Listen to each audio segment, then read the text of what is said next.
Hello students, welcome to my channel.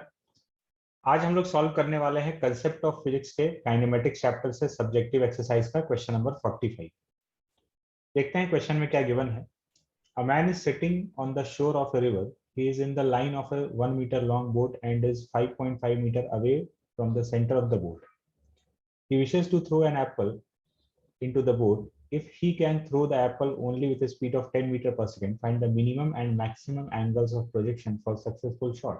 Assume that the point of projection and the edge of the boat are in the same horizontal level.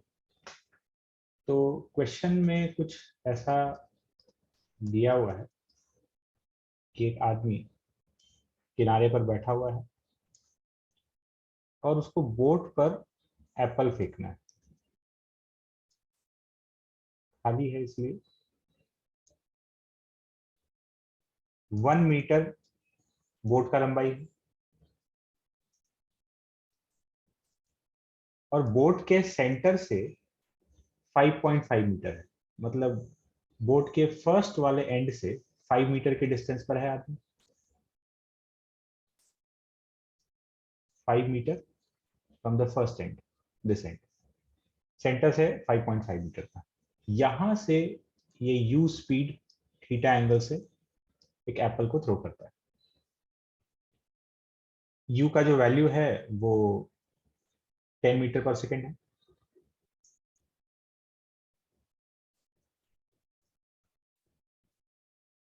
कितने angle of projection से फेंके, कितना minimum और maximum angle हो सकता है ताकि ये एप्पल बोट पर लैंड कर जाए। तो बोट पर अगर आकर गिरना है तो ये इसका फर्स्ट एंड और ये लास्ट एंड है। फर्स्ट एंड जो है वो 5 मीटर डिस्टेंस पर है, ये वाला, और जो लास्ट एंड है वो 6 मीटर के डिस्टेंस पर है।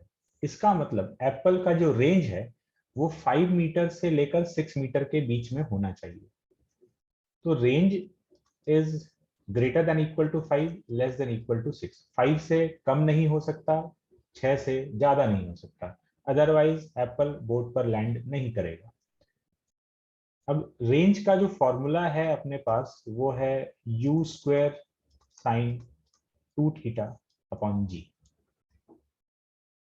तो रेंज का जो मिनिमम पॉसिबल वैल्यू है U square sine 2 theta upon G, इसको हम लोग एक बार 5 के इक्वल कर देते हैं।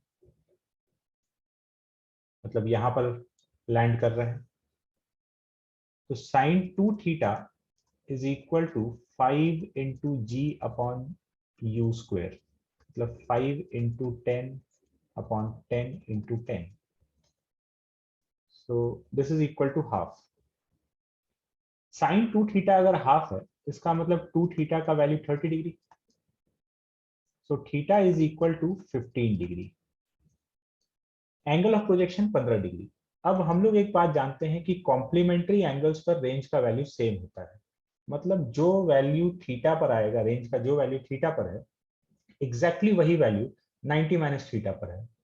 तो जो रेंज 15 डिग्री पर होगा वही रेंज 90 माइनस 15 75 डिग्री पर होगा। तो इन दोनों वैल्यूज पर ही जाकर 5 मीटर पर लैंड करने वाला।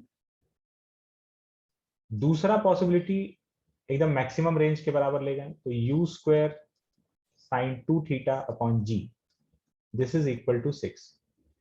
सो sine 2 theta is equal to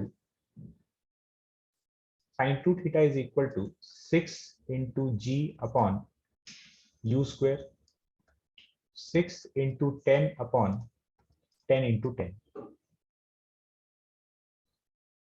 इसका वैल्यू हो गया 3/5।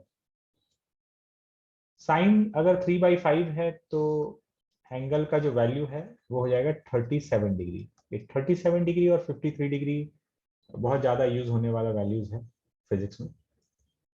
2 थीटा 37 डिग्री, इसका मतलब थीटा का वैल्यू 18.5 डिग्री। तो कॉम्प्लीमेंट्री एंगल पर रेंज सेम है तो दूसरा वैल्यू 71.5 डिग्री। इन दोनों पर रेंज का वैल्यू सेम रहेगा और कितना रहेगा 6 मीटर। अब मिनिमम और मैक्सिमम एंगल जो हम लोग से पूछा गया था वो काम तो हो गया। मिनिमम एंगल हम लोग को यहां से दिख रहा है थीटा मिनिमम इज 15 डिग्री। तो 4 वैल्यूज आए अपने पास, 2 यहाँ से और 2 यहाँ से। थीटा मिनिमम 15 और इसमें थीटा मैक्सिमम का वैल्यू है 75 डिग्री।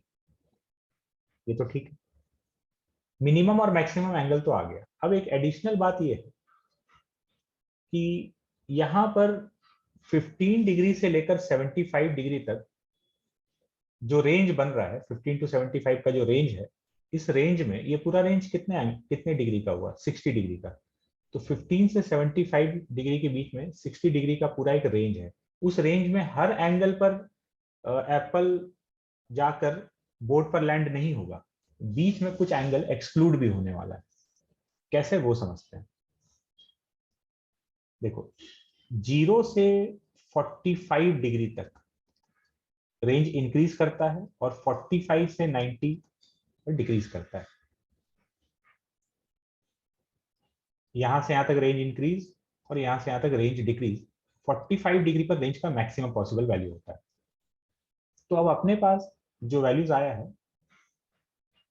15 डिग्री से 75 डिग्री के रेंज में देखें तो 15 डिग्री पर जो रेंज है वो 5 मीटर है।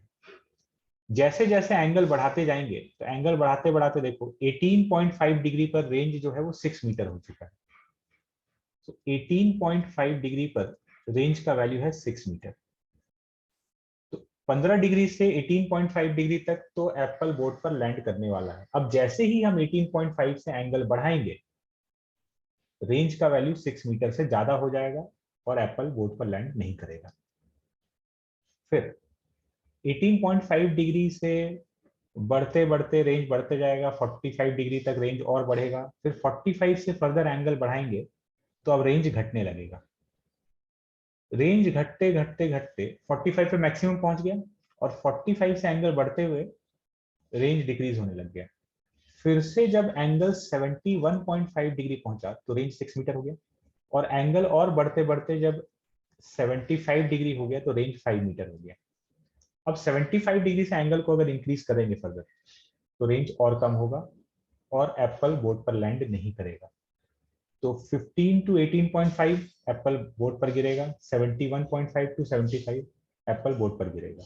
इसके बीच में जो ये रेंज है ना, ये डिफरेंस है 53 डिग्री का। 71.5 माइनस 18.5 कर देंगे तो ये 53 डिग्री का जो रेंज है, इतने वैल्यू तक जो एप्पल है वो बोर्ड पर लैंड नहीं कर रहा होगा।